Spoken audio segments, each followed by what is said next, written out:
You know that women are magical and mystical on like a crazy level when think about this. Just think about this, right? Thinking. Even in a patriarchal society, being a woman is the most fun thing to be. Preach. And let that sink in.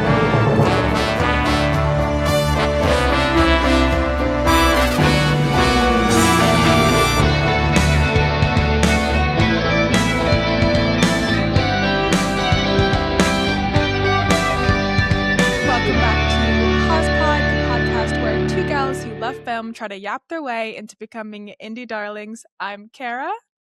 And I am Danny. And you know how I actually should have started this episode? Bonjour. Bonjour, bonjour mon ami. Bonjour. Oh la la. Oh la la. How do you red say? wine. How do you say red wine? Cigarette. Yes, darlings. Today we're French. And you can tell by our outfits if you're watching this video. Completely and totally unplanned, by the way. Unplanned. But you know what? We love a theme.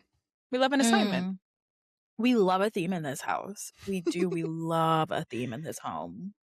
And I love how we did like two different interpretations of French. Like I think Danny's giving you like modern French. I'm giving more like cafe society 1960s. Yeah. We love a ruffle, we love a stripe, you know? Yeah. The French invented stripes. Start the rumor. I think so. I really believe, because when I think stripes, I think mime, and when I think mime, I think France. There's not like a far leap from mime to baguette, you know? And there's not. And there's not. No, there's not. It could be measured in footsteps, honestly. In baby steps, even. Anyway, so now that we're feeling properly French, today we are going to dive into a genre and a period of film history that both of us have not spent too much time in. I think Danny's new to the genre. I took one singular French cinema elective in college, so I am by no means an expert. But when Richard Linklater releases a film all about the French New Wave, like you just have to follow his lead and dive in yourself. Of course. And so today we are going to be covering Nouvelle Vague, the new film by Richard Linklater, came out last year, all about the French New Wave and the making of one of the films that I guess has come to define that period of filmmaking, which is Breathless. Let's dive right in. So before we jump in, I wanted to sort of set the scene, okay? So come with me. Let's go into a cafe. Let's order a coffee or wine or both. Doesn't matter the time of day. Let's light a prop cigarette, a bohemian cigarette, not a cancerous cigarette. I feel like it was very much cancerous. I feel like... I know, but in our imagination, they're good for you. Oh, okay. In our imagination, these are prop cigs. Okay. Yeah, and through the haze and the lighting of our chic, delicious French cafe, we're gonna go back in time to the late 1950s and early 60s in Paris. Take me there. So what the heck was the French New Wave? The French New Wave was an explosion of creative innovation that came out of France in the late 1950s and early 60s that many film philosophers, film historians credit with altering the course of film history by opening up new avenues of stylistic experimentation and inventing the concept or rallying behind the concept of the auteur director, whose aesthetic vision and thematic obsession took center stage in the filmmaking process.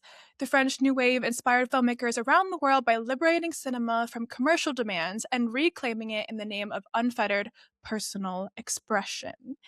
And Richard Linklater has characterized this period as the prototype for indie filmmaking. People were making films more personally, more inexpensively. Film could be about whatever you wanted it to be at this time. And the sort of ragtag group Mm. of youngsters that were ushering in this movement were film critics that were a part of the Cahiers du Cinéma community, publishing film reviews, living, breathing film. And these film lovers became filmmakers. And that is where we got the French New Wave. I think at least the two most famous films that I think of, or I've heard people talk about from this period, is Breathless, which we're going to talk about, directed by Jean-Luc Godard, and then The 400 Blows, which a Mm. lot of people talk about and is like one of the standout films from this period, directed by Francois Truffaut. And fun fact, which we'll get into when we talk about Nouvelle Vague and Breathless, but Jean-Luc Godard and Francois Truffaut were friends. Like all the French New Wave Mm. filmmakers were just friends, talking about film, obsessed with film, making film. So I think it's an interesting period to plant ourselves in. And I think you can see the link of why filmmakers today are inspired by this period, because it's this romanticized guerrilla filmmaking period that Mm. have now come to define film legacy, but at the time was just like fucking around and find out. You know what I mean? Yeah, and I can see why, like, right now, this film is almost needed to, like, remind us of Mm, ushering in that, like, French New Wave kind of filmmaking approach, because there is a lot of voices and a lot of people who are calling for a more indie approach to filmmaking, and kind of mhm, getting back to the root of why we're making film, and that's for the love of film.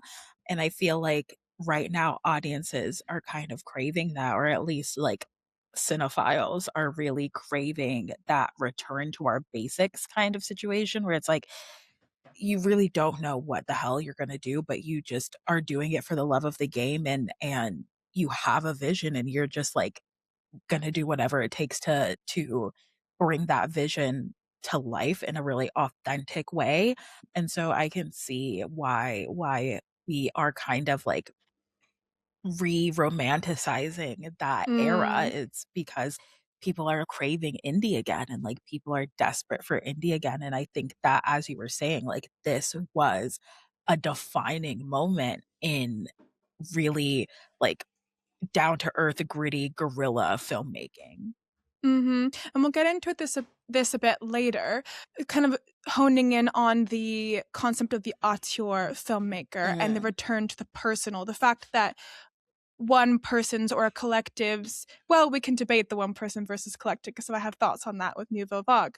But the fact that a singular vision can take precedence over the filmmaking process, and outside opinions, studio commercial opinions are just swept to the wayside for this auteur vision. And I think that could be quite comforting for a filmmaker to think that the personal can lead the process. So let's get into it.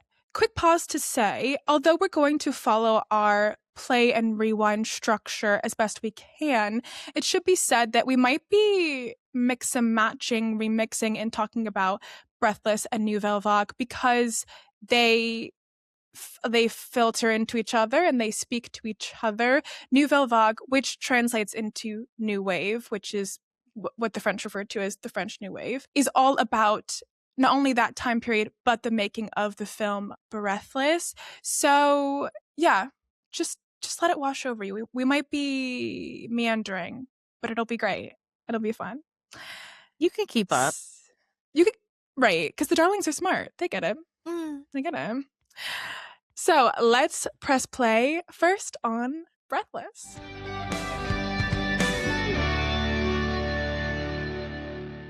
Show Breathless was filmed in 1959, released in 1960, directed by Jean-Luc Godard. He will come to be known as one of the, brainchildren of the French New Wave movement. Mhm. But this was his debut film at the time. So we were in the trenches, and it was starring Gene Seberg, who was an American from Iowa, but who rose to fame in French cinema, and she is most well known for Breathless, which is kind of Mm-hmm. crazy when you think about an American actress. And then her co-star is Jean-Paul Belmondo, gorgeous man who was an actor at the time, but very not as well known as Mm-hmm. Jean. Jean was like already a Hollywood starlet, and this launched his career. He went on to star in, I think, over 100 more films, and he Mm-hmm. became this international star. And Jean as well. Although she died at the age of 40, which is so sad, like a life cut short. She's somebody to rabbit hole into. I was looking up her life. She's seen some things. So do yourself a favor and Google Jean Seberg when you have the chance. And I'm attempting to give a synopsis of this film, but as you will see, this film is more vibes than plot. So Very much so. I'm just going to give you guys the premise and you can piece it together as we go. But Breathless is essentially about this crook, this criminal named Michel, who Jean Paul plays. And at the beginning of the film, right off the bat, he kills a cop. Psh, right off the bat. And so he's on the run. He's a murderer on the run. And he's also just like, he lives a life of crime. He's already been in some dirty dealings before this. He's primarily a car thief, but you know, he dabbles. And so he returns to Paris in part to get money from this, he's one of his friends named Antonio who owes him money, but also for a girl. For a girl. A charming New Yorker named Patricia, played by Jean Seberg. And so the film just follows a day or so in their life where Michel is like running from the law, but he's also trying to seduce Patricia. And so those are his two main goals. He's like seduce Patricia and run from the law. And Patricia is, she's like interacting, flirting with him, but she's also kind of having an existential crisis. Like Patricia's in her head, Michelle's in the body. And it's just, they're just interacting, honestly, throughout the film. It's very fluid, vibey, as I say. And upon reflecting on this film, I really like this film. I think it's gorgeous. And I think I like it more for the vibes and the chemistry of the two leads than I do for the plot, because dare I say at times the plot becomes irrelevant. Like you're really just watching these two people talk to each other. And I think that's where the magic is. It's just their chemistry is just off the charts. Yeah, definitely agree in the point of like it is very much vibes over a plot, and that's even more stated in the way that the film is edited.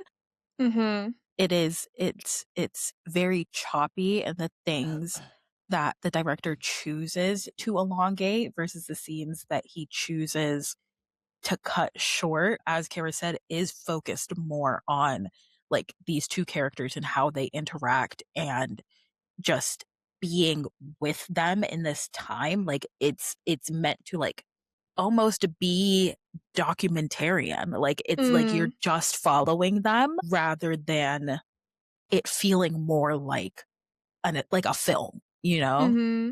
I think that goes back to, and you see this in Nouvelle Vague, how this film was made. Like Made, they relied yeah. on one movable camera, and there's a funny scene where in Nouvelle Vague where Jean-Luc Godard is trying to hire his DP, a cinematographer, and he's like, I want to do a lot of just, you know, handheld shots and I want to run around, da, da, da, da. And Raoul, the cinematographer, is like, yeah, I did that in the army. Like, I'll have no trouble, like, just running around with this camera. Like, I'm game. Like, let's do it. And like And let's so they do. didn't really have proper lighting. Like, and they viewed, like, overexposure of lighting or, like, the messiness that most filmmakers would view as improper. They were like, we'll make it beautiful. We'll run with it. And so when all those technical elements are kind of chaotic, what you focus in on is these actors. And the camera loves them. It works. Like the magic of their chemistry works. And kind of going back and forth between Nouvelle Vague, there's a quote in the film where Jean-Luc Godard is, he didn't have a script for the film. He just kind of made it up as he went along. And in talking to the actors, he said that this film is about a boy and a girl who use the same words, but with different meaning. And I think to me, that was the crux of this film. and almost like the comical points of this film, because as I said before, Patricia's kind of going through this existential crisis. Like her kind of key line in the film is, I don't know if I'm unhappy because I'm not free, or if I'm not free because I'm unhappy. And she goes along with the hijinks of Michel and his criminal life, but in the end, spoiler alert, she turns him in. And Mm-hmm. she says it's because she was deciding whether or not she wanted to be in love with him, and in the end she didn't want to be in love with him. Like, she didn't want to choose that. And I think watching this film again, I watched it once when I was 19, and watching it again now, I think what struck me and what I appreciate about this film is the gender politics that I think are existing just beneath the Mm-hmm. surface. And in my mind, I romanticize it and think about the influences of like French cafe culture and the literature scene, and like writers like Mm-hmm. Simone de Bois, like, or Simone de Beauvoir, and how in the 1940s and 50s she was talking about gender as a construct and all this stuff. And I have no idea if any of that was like in Jean-Luc Godard's world. Probably, if he's an artistic person living in Paris at the Mm-hmm. time and he's in these artistic circles. But I liked how it was baked into Patricia's character, and she's like debating all this and using it to decide whether she wants to be the Bonnie to his Clyde. And again, that could be my modern read of the film, but I do think that that's baked into it, and that's why I invested in her. I wasn't as invested in Michelle, to be honest, but I think it's Mm-hmm. because like we said, he's using these words, but he's motivated by completely different things than what Patricia is motivated by. And like going into Nouvelle Vague a bit, you can kind of see that sentiment of like we're using the same words but different meanings in the way that the characters who are playing the characters, like the Mhm. actors who are playing the actors, are like portrayed. Like Mhm. the actress that's Jean is very much like frustrated and like angry that there's no script, and like she's very much not vibing with all of this. Like she is not vibing with the fact that there is no structure. She is not vibing with the fact that there is no script. Like she is very anti his directorial style from the very beginning and contemplates quitting throughout the entirety of Yeah, the she filmmaking wants to quit process. Like every other second. she wants to quit like 24/7, and I don't blame her at all. Whereas our main man's is kind of like, yeah, like we're here, we're like we're for the ride. Like it's fine. Like he's vibing, Yeah. and they're they're like going through the same process but viewing it so differently. In Yeah, it, art it kind imitating of life. are imitating life, and it is as though like the director had that vision. Like if this is how they were shooting the film, it's like they were the perfect characters. Like he saw that vision Mhm. and it played out beyond just behind the screen. And I thought that that was a very interesting portrayal and an interesting like tidbit watching them back to back. Mhm. Exactly. And I think because of the whole, we're relying on these actors and their chemistry, and this is more vibes than plot, I think for me, maybe the reasons why I think this film stands out and why it might be credited as one of these most innovative films Mm, to come out of this period is that because of this sort of guerrilla, like I'm writing the pages on the day, I'm feeding the lines to the actors. Because of that, I think what the narrative then hinges on is not necessarily plot points, but just visual details and moments. mhm, Because my two favorite parts of the film, which happen quite near to each other towards the end, is again, spoiler, but I think you can still enjoy the film knowing this. Michel's character dies at the end, and he knows that his lover has turned him in, and it's this big final moment. And before he dies, he does like three facial expressions in succession.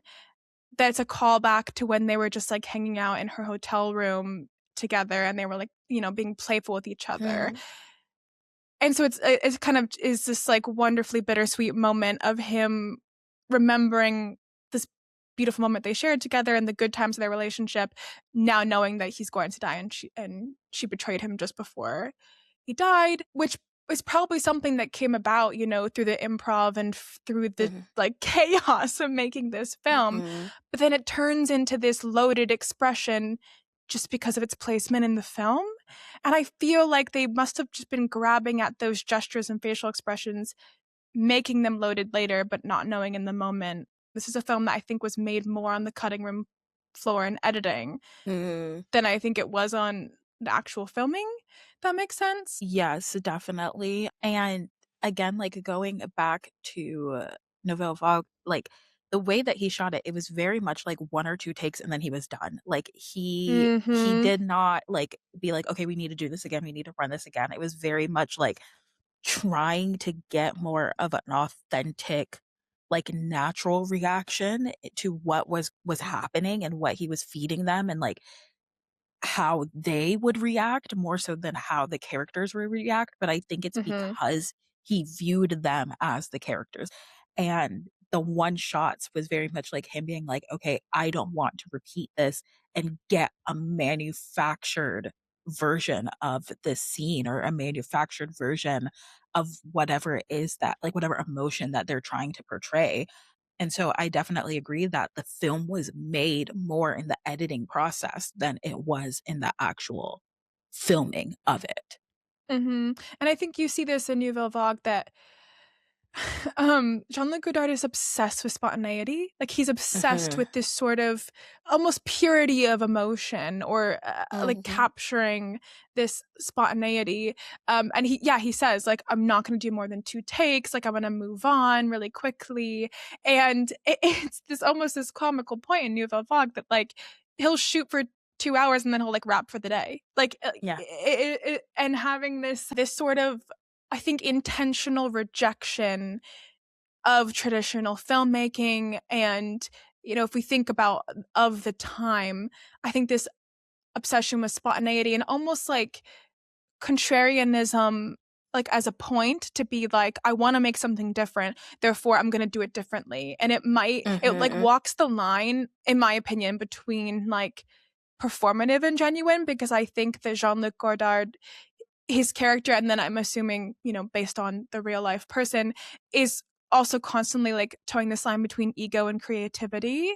And how much do you wield authority and wield sort of the selfishness of your creative endeavor to get results out of the people around you? And it's this Mhm. constant tiptoe between, I will say, like a sort of selfishness, like not in a nefarious way, but a selfishness to manipulate people to get the result that he wants. Mhm. And I guess it makes you think about filmmaking as this way of capturing human emotion and like where is the line between the actor and the character, and how is this director this making it up as he goes along but trying to like mold people. Mm. It kind of makes it fascinating when you think about it. I mean, like, is it not all manipulation? You know what I Oh, mean? of Like, course. is it all not all just, like, manipulating the actors into portraying something in the way that you want it to be portrayed? You know what I mean? And so Mhm. and he just took a very chaotic and direct approach to it, but that's Mhm. kind of the crux of what a director is a master manipulator. Mhm. And again, it goes back to this idea of the auteur. Like, the French New Wave kind of gave permission and freedom to people to be like, your vision can affect this whole process, and there are no rules. And there are moments in Nouvelle Vague where he's like yelling at the script supervisor to be like, continuity doesn't matter, and like framing doesn't Mhm. matter. Like, I want to break the rules, and I want this film to feel disruptive. And so I'm just gonna like, throw everything out.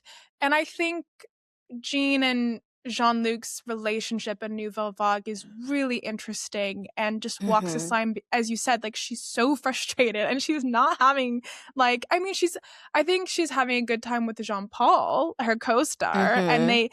they kind of have a very jovial, and the crew as well are like, okay, we're gonna go along for this ride with Jean-Luc, and we're Right. just gonna like, and there are like, and to Jean-Luc Godard's credit, he is like, he can take it what he gives. Like, they make fun of him and Mhm. he like, it has his director's vision, and it is all in good nature. There's a scene in Nouvelle Vague where they're filming the press conference scene. And so Patricia is supposed to be this journalist who's interviewing this famous filmmaker, author, and Jean-Luc is feeding her lines as he's been doing the whole film with the actors, like making it up as he goes along and feeding them their lines. But he allows everybody else to improv, and she goes, "Well, why are you feeding me my lines and everybody else gets to improv?" And he leans into her and he goes, "Don't you get it? You're playing me."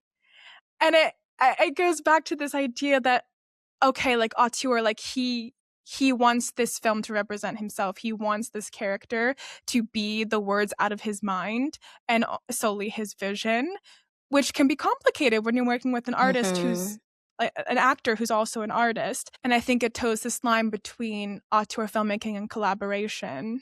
And it just to me it opened it up to this debate in my head of to be creative requires some level of selfishness because you're fighting for your vision Mm. and you're trying to get what's in your head made. And I think we also need to anchor this to the time of 1959. I think now, not all the time, but sometimes there's a fight for directors and actors to have more of a collaborative relationship. I was just reading an interview with Maggie Gyllenhaal for The Bride, and she talks about finding like a soulmate in Jessie Buckley and being able to speak the same language. But in Nouvelle Vague, it's portrayed like the frustrations between Jean wanting to be an active participant in this film and Jean-Luc fighting back with his vision. What did you make of their relationship and did it get you thinking about those things too? Yes.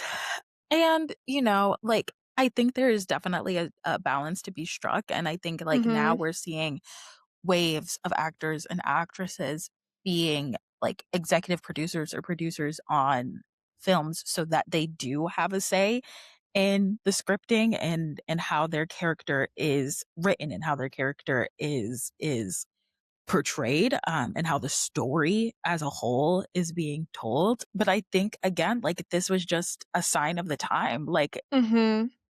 this filmmaking process was very much centered solely and completely around the director's vision and around Mm-hmm. the creator's vision. And so to me, it made sense that he kind of was like, I don't give a fuck what you want. Like this, like this is how I view my film.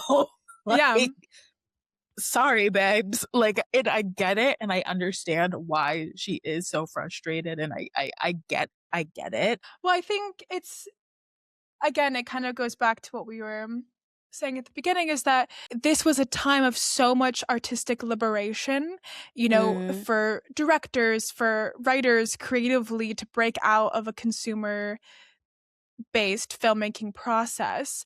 But mm, now viewing it through a modern lens, we're like, whoa, but there wasn't freedom in other parts of the process. And I think there's a level of ego, anytime artists all get together, I think now we're yeah. seeing people trying to create more collaborative sets. But then you could also argue, like, they were collaborating. Like, for all those rough and sticky moments of her pushing back on his direction, there's moments of ingenuity in the guerrilla filmmaking where they're all having fun and they're putting a camera inside a newspaper cart and they're filming on the Mm, street using pedestrians as extras and getting it done. And one of my favorite characters is Pierre, the first AD. He's hilarious. Give him the unsung hero award at this film. But you can see him almost feeding off Jean-Luc's energy. Like he's sort of like nothing matters but the film energy. mm, And it actually inspires him to schedule the right. film and create different shots. So you can see it working in different ways.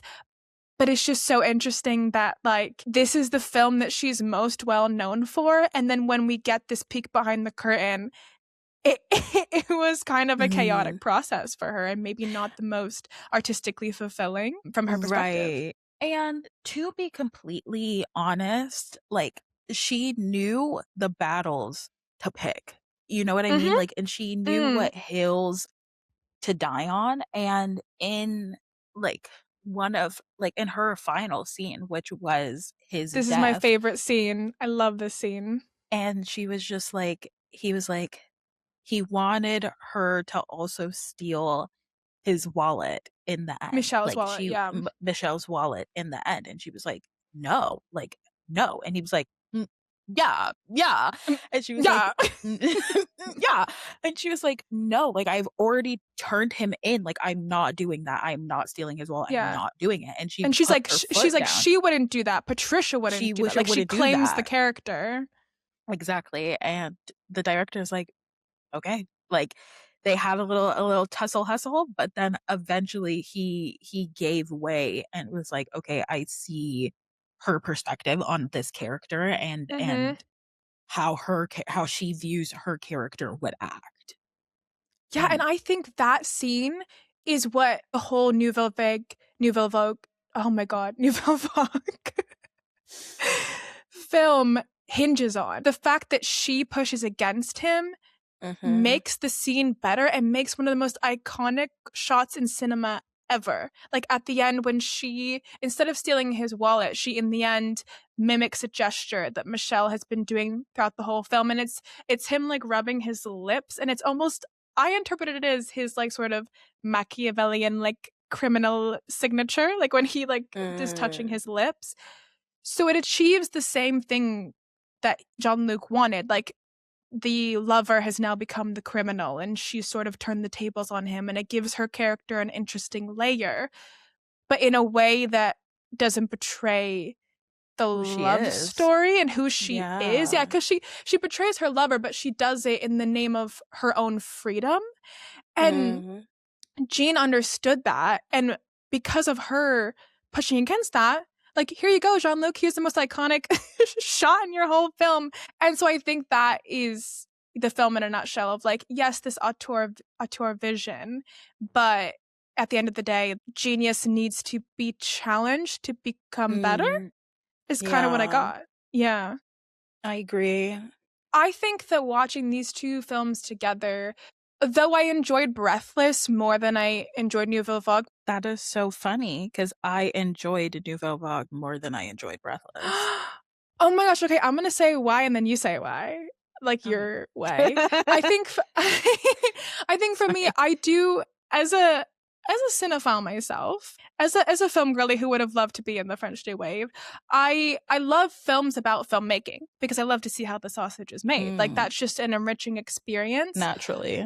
But I did find myself, and maybe it's because I really did enjoy Breathless, and I think it's one of the most it's so characterful, and I think the magic of the chemistry of these two characters was so romanticized in my mind that seeing the trials and tribulations of making the thing almost not it didn't in the end, but it almost Mm, tarnished some of the magic for me.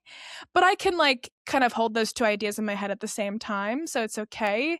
But I almost was like, I like that I've seen this and I have a way more enriched view on the French New Wave, but I would have loved to still have Breathless in a bubble, which is, I didn't expect that mm. from me, but that's kind of what I got. But what did you think? Vibes. I think for me with the breath, I think you know this about me, and I think I've said this multiple times throughout like the pod, is that I'm a very character driven viewer in that like I Mm, have to like the characters in order to like the film. And that's not to say that I have to like the character's motives or like if there's a good villain and I like that villain. You know what I mean? Like they don't have to be mhm. good people in order for me to like them as a character. Like that's what I'm saying. Do you think you just need to understand their motivations? Like you need to sort of really latch on to their motivations, whether good or bad? I have to find them compelling. And I Mm, just did not latch on to like either of them. Really, interesting. I definitely enjoyed Patricia's character more than Michelle, 100%. Mhm, But I didn't care about either of them, to be honest. And then considering this whole film is kind of just like these two characters interacting, like I didn't mm, care about either of them. Therefore, the film just it just wasn't for me.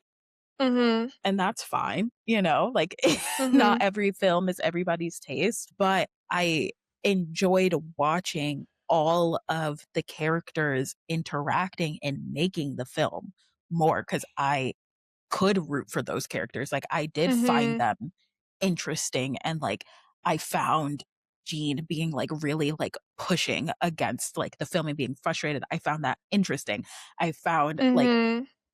the director and his chaotic vision interesting. Like I could really latch on to the characters in Nouvelle Vague where I couldn't in Breathless. That is so interesting because to me, I think Breathless it is way more to my taste than it is to yours. Yes. I love European cinema, French cinema, as do you. But like I think when I first watched this, it was liberating for me to kind of have that no plot vibes. And I think I invested in Patricia character more than Michelle. But to have the entire film hinge on the moral dilemma of this woman, at least in my mind, and all the layers that came with that. And I found the guerrilla filmmaking and all of it kind of really visually interesting. But wow, I Hmm. love that. I love when we disagree because I love the different perspective. The visual aspect and like the choppiness of the film and like the way that the film was shot and Mm. edited was the most interesting part of the film for me. I'm also just so captivated by Jean Seberg. I could look at that woman's face forever. Yeah. She's gorgeously stunning. Gorgeously stunning. And just the eyeliner, the glasses, Right. taking notes. I'm taking notes. Yeah. Interesting. Okay. I think some of the last things I want to talk about with Nouvelle Vague is this quote that stood out to me from Jean-Luc Godard, where he is towards the very beginning of his journey. And also, wait, we didn't even talk about the framing of this film, which really took me by surprise as someone who dipped my toe into the French New Wave but didn't fully immerse myself until now, Mm. is that because Breathless, the legacy of Breathless is like one of the most iconic films to come out of French New Wave, like ushered in the French New Wave. I always thought it was like the first, but the way that this film is framed is that Jean-Luc Godard thinks that he's behind. He thinks he's missed the Yeah. wave because his friends have and his like community of artists have already made films and the 400 blows has gone to Cannes and it's like that the new wave has started and he has this pressure to join his community and making art. And he says the best way to critique a film is to make one, which I thought, like, Richard, you really, you really did it with that one, Richard Linklater, because I think that's his character in a nutshell. Like, for all Mhm. his, like, borderline, I'll say it, borderline pretentious musings on artistry, which we've all been there when you kind of We are just here. when you get drunk on being an artist because it's fun and it's beautiful and making art is intoxicating. For all his sort of like art criticism, he is self-deprecating in a way and he does Mhm. sort of it's this constant like building himself up and then tearing himself back down. But is that not an artist, you It know? is. Like And I that's why he's you so interesting because he can yeah. be frustrating. It's frustrating sometimes to watch him interact with Jean, but then you're like, but he's me a little sometimes. It's like you have to balance the pretentiousness with the self-deprecation, and I think somewhere Mhm. in that in between is where the best art sits. And I Yeah. think he himself knew that. I think he could acknowledge that. Mhm. And to acknowledge that, like, I love film and it's not enough for me to critique others' work. Like, I love this medium enough to want to make one and Yeah. to almost test his instincts and his opinions on the art form and to break all the conventions that he had been writing about and appreciating. And this goes hand in hand to me with a scene where they're in the film office and it's sort of like kind of championing them, getting them ready to make this Mm. film. And one of their mentors says that film is all about necessity and urgency. And I think that that just fueled the entire movement. And he had to make this film. He felt like he was behind. He wanted to make something contrarian and different on principle. And it was really interesting to see that journey come to life. Mm. And it's also interesting because I think so often and you and me and Austin, shout out, had this conversation just yesterday of like Mhm. of feeling behind or feeling like almost as if, like, anything that I create, like, somebody's already done it or somebody's already said it or somebody has Mhm. already, like, put this out into the world, but also recognizing that, like, your addition is your own voice and, like, it's Mhm. never too late. It isn't too late, and he thought that he was behind, but in fact, like, now people are like, he was really what ushered this in, and he is now being considered, like, the start of this like, this new wave, Mhm. and he would have never gotten there unless he felt that urgency, unless he felt that kind of like, "Yes, I feel behind, but I'm still doing it." Like, yes, I feel behind, but, like, I need to put this out there and I need Mhm. to have, like, my piece of the pie, and I need to make this art for myself, you know? And it was that desperation and that really fueled the film and fueled the movement.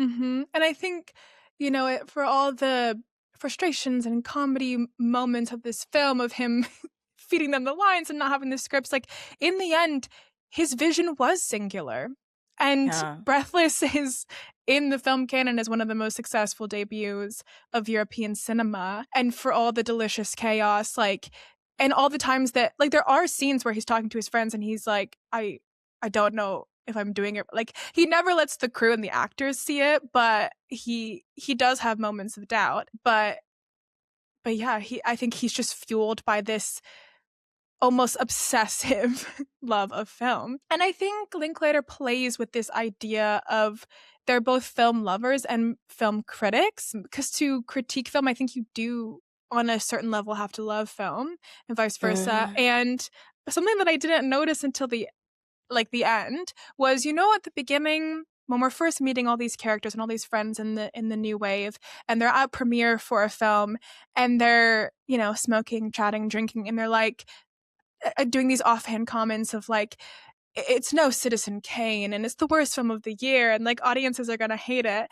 And then later in the film, when Jean-Luc Godard is in the cutting room showing his friends the first cut of Breathless, Mhm. they mirror that and they're like, it's no Mhm. Citizen No Kane Citizen and Kane. it's audiences are gonna hate it. And I think that in that moment they're poking fun at film criticism itself. And I think also Yeah.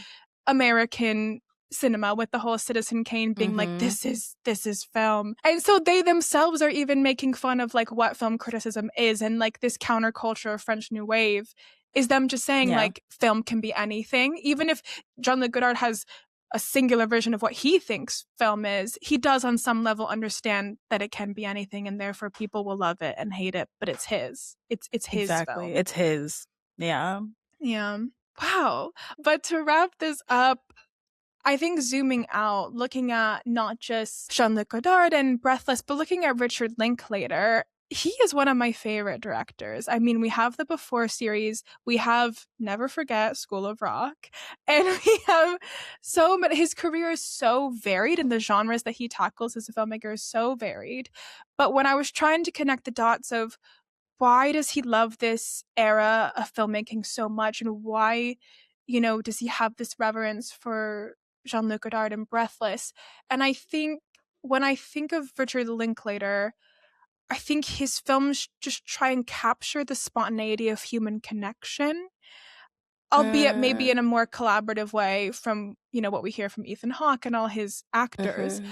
But I think he really respected this this endeavor to capture humanity on film and this guerrilla style of filmmaking, and I I love that. I think that, Mhm. if even if this film is not for you or to your taste or to your, to the genres that you usually like, I think interrogating filmmaking and the parts of filmmaking that you connect to is always fun. And I had a fun Mm. time kind of thinking about Linklater's relationship to Godard in that way. Yeah, I mean, I think it was just, like, his own kind of love letter to the craft of Mhm. filmmaking and yes, like, an appreciation of the French New Wave, but also just, like, yeah, like, a love letter to the craft of filmmaking, and understanding that your vision is your vision, and as you said, like, audiences are gonna love and hate it, but it's yours and yours alone, Mhm. and of course, like, the cast and the crew and the people who made the film, but it's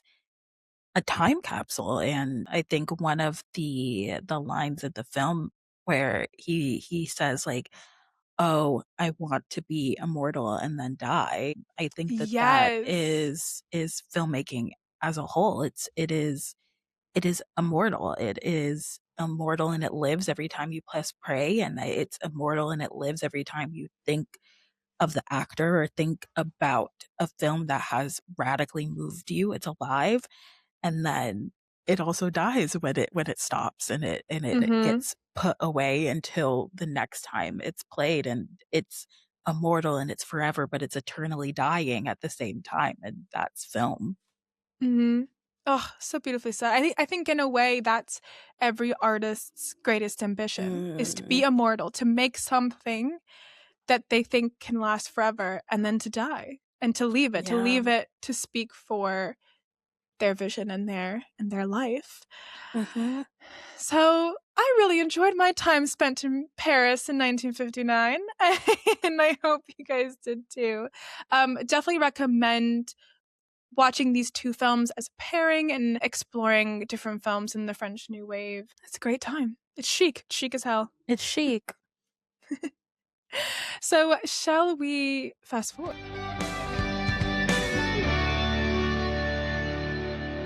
Okay, so I was having to think about like what should we talk about for our fast forward segment today, and it was inspired by a couple of things. One, in sort of reading and listening to interviews with Richard Linklater and preparing for this episode. He's a delightful man. You can tell that he just loves film, and I'm like, me too, Richard. But he was being interviewed for the New Yorker, and the interviewer prompts him to talk about, quote, the apocalyptic cloud over the film industry at the moment, sort of this doom and gloom Vibes. about uncertainty about the studio system, theatrical release, it surviving, all of Mm, those things. And Linklater goes on to talk about how he thinks one of the greatest challenges of filmmaking is just how expensive it has gotten. And that the most yeah, expensive part of making a film is marketing a film because you're trying to break into the consciousness of the American consumer when they're constantly distracted. Like, even that's somebody tea. who loves films. Like, there are films that I miss. There are films that I discover from last year, the year before, years ago, that it just didn't get to me, just didn't get to me in marketing. And he talks about how a lot of people think of sort of the 80s and 90s when he was, coming up as a filmmaker as this last heyday of independent film, but also the studio system where studios had wider slates and they would take a chance Mm, on smaller films because if they made a film for $20,000 and it made $1 million, then we're happy. The distributor's happy, it's fine. But that's just not the case anymore. mhm, And so it got me thinking about, let's find some hope for for films, film marketing, filmmaking. And in speaking about the French New Wave and being so inspired by these artists, I was like, what is the modern film revolution? What is our French New mm, Wave? And in thinking about this, I'll answer and then I will pivot the question to you because I know you have thoughts on this. But two things. One, I read a lovely article in the New York Times, I'll link it down below, about Letterboxd as a platform and screaming. the space on the internet that that app is occupying and the film community that that app is creating, the Mm, cinephiles that that app is creating. Like, I think Letterboxd now is ingrained into how young people talk about film, find films, consume film. mhm. And so there's that. And then I also came across an article about this film called Two Sleepy People. Have you heard of this film? I have not. Okay, so Two Sleepy People it's an independent film directed by Baron Ryan, who co-wrote it with Caroline Grossman, and they both star in this film. It's a rom-com about two coworkers who are strangers by day, but at night in their dreams they're married. And they managed to get their film a national theatrical release without a marketing budget and without traditional distribution. And I'll link this article in their social medias down below because they do a great job of explaining how they did it. But basically, They are part of this creator collective, or they've partnered with this creative collective called Camp Studios, who's also partnered with this company called Attend Theatrical Marketplace. And basically, these creative people have come together to try and make this sort of demand based theatrical release. So, having these creators who go to their online community, who go to Letterboxd, who go to social media, and to ask people, like, are you interested in seeing this film? Like, do you want to see this film in theaters? Collecting that data and then taking it to theaters and being like, this is the demand. 10,000 people online said that they signed this petition saying that they wanted to see this film. Will you carry our film? And it started to work. And like suddenly AMC is showing their film and Regal is showing their film and they're getting traction for this film. And this demand based theatrical distribution is kind of taking this concept of finding an audience and flipping it on its head and believing that the audience is already there. You just need to point them to the screen Mm. and suggest a more hopeful future where it's not online content versus theatrical content. It's online feeding in to theatrical release and using community tools, like online community tools, to circumvent the traditional distribution model. Now, I know this is just one film, but it just got me thinking about how young filmmakers like us were constantly fed like independent film is dead and like the Mm. internet is like antithesis to the traditional creative process in filmmaking, and like how can we use those tools for good? Do you think that this points to a possible new wave of young independent filmmaking? I definitely do. And I think that the article in which it says Gen Z is saving the cinema proves this. Most uplifting read of the year. Do yourself a Most favor uplifting and read read that of the article. year. And I think that it's being shown time and time again that younger generations, like the Gen Zs are desperate for cinema and desperate for new films and new TV and new ideas to grace their screen. And so it does not surprise me that they were able to pull from Letterboxd and do a demand-based, like, viewing kind of situation to get their film shown in in theaters. Like, I would sign the petition. I wish My Father's Mm-hmm. Shadow did that in the United States because I Right. would have begged, pleaded my local cinema to carry that so that I could see it in cinema. And so I think that there's always hope, and I think that oftentimes we focus on the doom and the gloom, but if you go to the actual source, like if you go to the people's mouth, the horse's mouth, like Mm-hmm. they are desperate to go to the cinema and see new and innovative films. And again, like I've worked in film PR and I understand the intricacies of publicizing a film and marketing a film and how expensive that is and how I don't want to say elite it is, but it is very Mm-hmm. elite. Well, it becomes that way when it is so difficult to break through the Exactly. noise. Exactly. And so if they're finding ways to kind of combat that or to use it to their own advantage, like, hell yeah, brother. Hell yeah.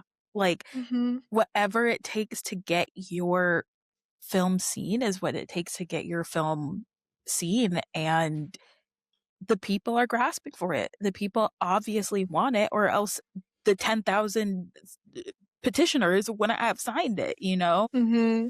And yeah, I don't know. I think that there is hope, and I do think that we do focus on the doom and the gloom, and I think that's reactionary marketing. I think that is just I don't think people are really tapped into what our generation is saying and tapped into our feelings towards cinema in the theaters, and I think that it shows, and I don't think that the theaters are dying. I don't think that the cinemas are dying, and I don't think that we will let it, and Mm-hmm. there's always a way. Because if you look at how the gen public reacted to the Netflix merger situation that was happening, and the visceral reaction that they got to the just thought of a decrease in theatrical release. Like, people this Mhm. is what people want. Like, people want to go to the cinema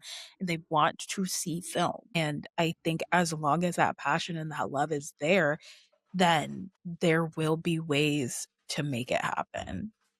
Absolutely, and I think, it's difficult because the stakes are high, right? Like, Yeah. the industry is in a place it's never been before, and, Mm. you alluded to it with Netflix merger, Paramount merger, like, all this drama that's happening with larger powers that be and monopolies in the industry. But when you peel back to this conversation that we're having and like people's reactions to those things, like just like with the French New Wave, like people who love film will find a way to make films. And innovation comes from necessity. Like genius comes Mm. from necessity and urgency. And I think anybody who loves films loves it urgently. And Yeah. so, yeah, I think like, yeah, this whole, French New Wave little side quest that we've gone on this week just Mhm. inspired me to look like, yes, these are the problems and these are the issues that I care about, but there is hope and there are people our age and people younger than us who deeply care about cinema and are Yeah. finding ways to create. And I want to, follow their example and have that fuel my creative energy as well, Yeah. because we always have Letterbox. We have it. We do. We have it. But yeah, also speaking of Letterbox, I want to do a quick pause before we get into our pauses of the week to say that if you are a darling and you've been listening to our Mm. episodes, if this is the first time listening to your episode, we also have social media at Pause Pod Mhm. Girls across Instagram, TikTok, and YouTube. And if you love Letterbox, we've just started doing on our socials our watch list wrap ups, I guess we're calling them, where we do we've last watched, what we're now watching, and what's up next on our watch lists. And we post lots more fun content there. So if you're a Letterbox fan, if you love seeing people's reviews of films, talking about films, take a little peek at the Pause Pod Girls socials. You might like what you see there. And we also do have a Letterboxd We do account. also have that. We do also So have that. I thought that's where But you yeah. were going. But yeah. No, well, I was trying to like have the whole ecosystem. But we Yes, also yes, do yes, yes, have a yes. Pause Pod Girls Letterboxd account. You do. So come talk to us about films. Yeah. Shall we go into what gives us Jesus? Shall we go into what gave us pause this week? I would love nothing more.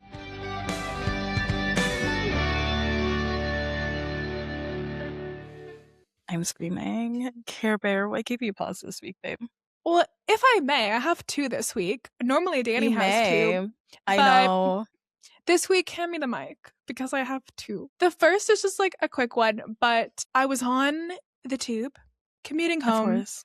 from work, as I Famously. do, a public transport girly. And, normally when the train driver goes on the intercom to announce something, it's normally bad news, It's normally just like, well, there's delays, there's this, there's that. And they're working hard. They're trying to get through their schedule. So they're not usually lively, and I don't blame them. They're just sort Mm-mm. of like, this is the information, monotone. But I was I was on the tube, and you know how sometimes like the line will split. So like your final destination might change based on like what track that goes down.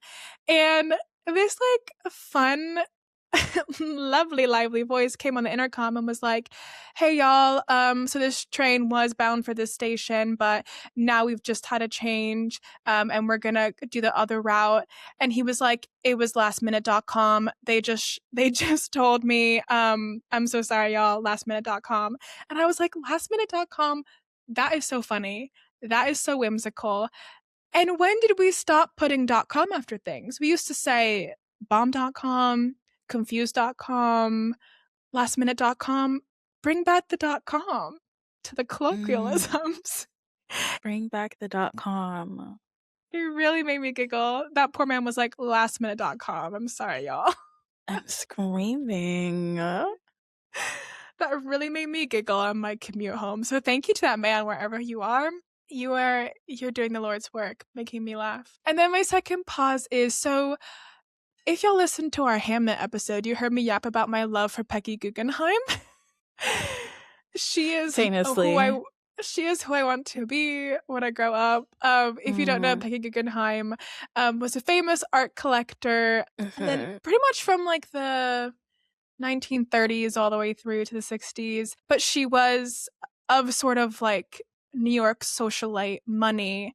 And she used that money to just be a lifelong patron of the arts and fund mhm, artists' lives. And she turned into a huge art collector. And I was like, you know what? I love this woman. I've been to her museums, but I have never deep dive into her life, and I have free will. So I listened to a 4-part podcast about her life, and it was delightful. I'll link it down below if you're interested. But the thing that stuck out to me and made me pause was that she didn't start collecting art until the age of 40. Up until mm, then, she was just supporting authors, supporting her friends, like just, supporting arts. But she didn't collect that first piece of art and start her first museum until the age of 40. And so, in the spirit of Peggy, in the spirit of Jean Luc Godard, it's never too late, y'all. It is never too late. too Some of the best late. things in your life, maybe the thing that you're most famous for, you haven't even done yet. Think about that. I would hope so. I know. If I've been measured by everything I've done thus far, hello? No vibe.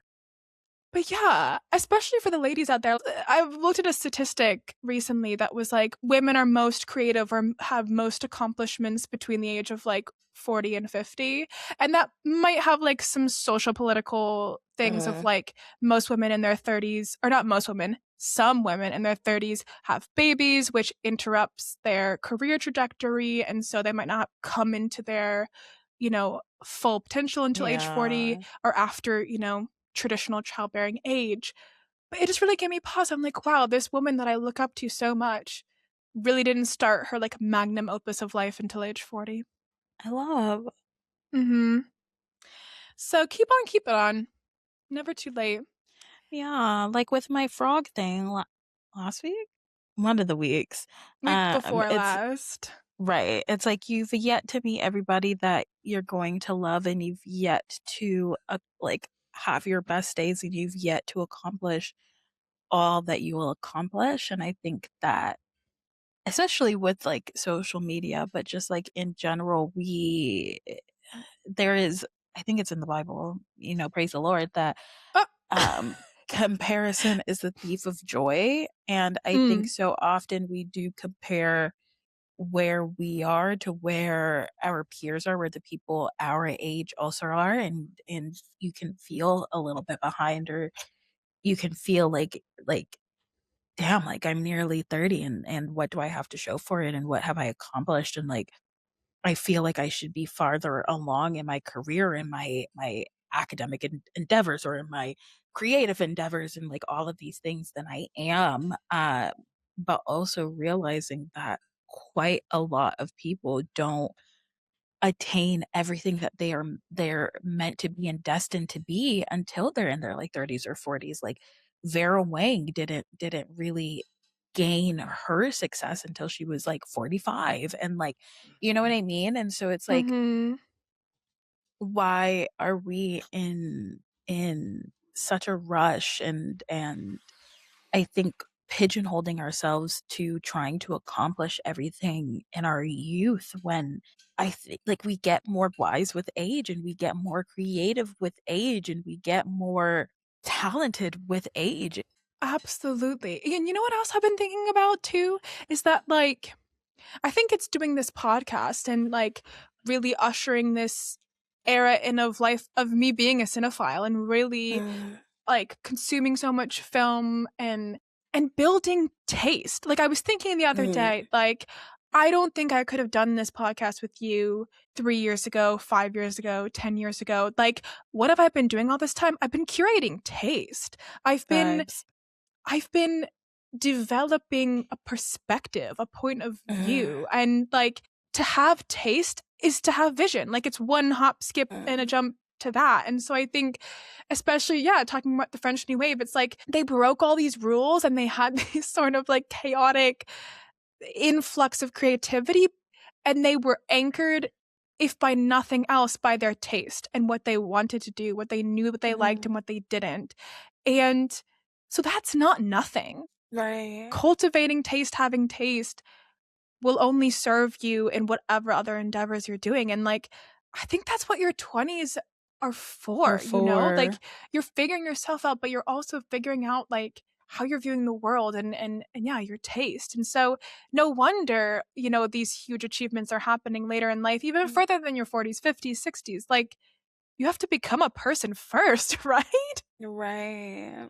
Just got me thinking about that. Like why are we putting so much pressure on ourselves when like we're becoming? We are becoming. We're in the midst of becoming, and yeah, yeah. It's never too late to create. Oh, and that rhymed. Anyway, Danny, what gave you pause this week? I too have two. You always have two. I She's know. double feature. She always has two. I'm paused up, you know. She's pump the brakes. She's paused I'm up. paused up. So one of them, I went to music bingo at the brewery across the street from my apartment. What is music bingo? And I will tell you what music Okay, bingo great. is. So you know how in like normal bingo they'll be like B5 and like right? And you'll have to look and see if you have Yes, on B5 your like card. on Yeah. your card. So basically he, and by he I mean the DJ, the MC of this music bingo, he made like bingo cards and it featured like, I think our categories were Wait, cute. TV intros, popular rock songs, and then my favorite category, rump shakers. Rump as in the bouteille. The bade, the bouteille, The bouteille.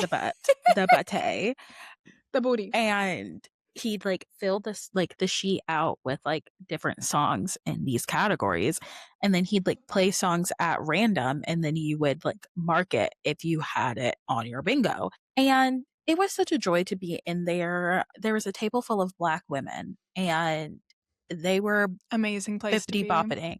Literally, it was me and my best friend Jade, this couple, and then a table full of Black women. Like we were dancing, we were vibing.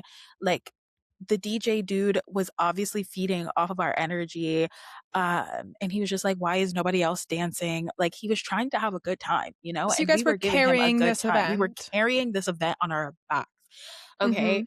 And it was just a good time. And I don't know, it happened on like a Wednesday. And I think sometimes I forget to like enjoy life in the middle of the week. Like you Mm. get home and you're like so exhausted from work and you just like want to lay and like not do anything. And my mom was like, you need to start doing things like after work. And so we went to this music bingo, and this is just your friendly reminder to live your life during the week as well, because Yeah. you are working to live, not living to work. Amen. I think we forget that, especially in a capitalistic society, and especially in our 20s when we're like, it's a grind culture and you're trying to climb that ladder and like Mm. really progress in your career, but like also live your life, babe. Live your life. So that's my first one. And then my second one is, speaking of work, I made new work friends.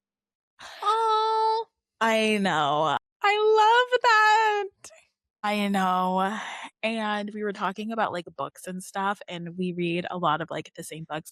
And you know it's real. Like I felt trust and sisterhood and camaraderie with these girlinas because like I met this girlina, one of the girlinas, like literally I want to say 2 or 3 times before we had this like conversation. And then the other girlina that I was having this conversation with, I met that day, like that morning. And we Mhm. started talking about the fanfics that we were reading. And I said, I have found my community. I have found the frogs that are tuning into my frequency. My like, frequency. hashtag ribbit, bitch. Hashtag ribbit. Right. And so I was telling them that I'm really bummed because like a lot of like the romanticy and the kind of like raunchy books that I read, I can't read them because I gave up white men for Lent. I'm so sorry. I knew this information, but it hits me afresh every time. Anyways, I gave up white men for Lent, and so I can't read them because most of these romantically you gave them up, not just like across the board, but you know, they're only good for one thing. Right. Right. So I was like, most of these books I can't read because most of them feature white men. Like most of the romantic leads in books are white men. And they were like in fantasy, like in the fantasy in genre. the fantasy realm. Yeah. Yeah. And they were like, girl, I got you. Expect a couple books on your desk come Monday morning. So I am so excited. Like, guys, I am so excited for what awaits me come Monday morning on my here desk. And that's sisterhood. Like, that's sisterhood. That's camaraderie. That's like, that's amazing. That's real friendship. Like, trust, love, real friendship. No, it's true. Because you know what? It makes me think of? It's like, women will always, we create underground networks every single day. Every single day. Every single day. We will get the information. The information is being ferried from female to female. Okay? From female to female. That's how the information is ferried. Always cove. The coven will always gather. The coven will always gather. And I think that's such like a testament to womanhood and like, and not to get sentimental or like existential or whatever, but like women will like, I love women. You know what I mean? I love like, women. Especially like true girls, like when you find like a group of true girls out there, like it does not matter if you have met them 10 years ago or if you met them 10 minutes prior. Like if they are a girl's girl, they're going to hold you down. Like they're going to like give you the shirt off of their like back. You know what I mean? And like, I just think like women are so magical. You know that women are magical and mystical on like a crazy level. When we think about this, just think about this, right? Thinking. Even in a patriarchal society, being a woman is the most fun thing to be. Preach. And let that sink in. Preach. In every single lifetime, I would still choose to be a woman. In every single lifetime, I would still choose to be a woman. I'd burn at the stake and then I'd hold your hand while we burned. While we burned together. And you know what? In a past life, babe, we were witches on the trial together, getting burned in stakes next to each other. Mm-hmm. And that's us. And that's us. Period. And that's me. Gosh, I love friendship. I love friendship. Well, you know what I love is that we have a habit on this podcast of always just bringing it back to female friendship. We're like, we love films, and we're gonna dissect the French New Wave, but also, have you heard of girls? Also, have you heard of this concept of womanhood? Of girls? That's my religion. That's my religion. That's my truth.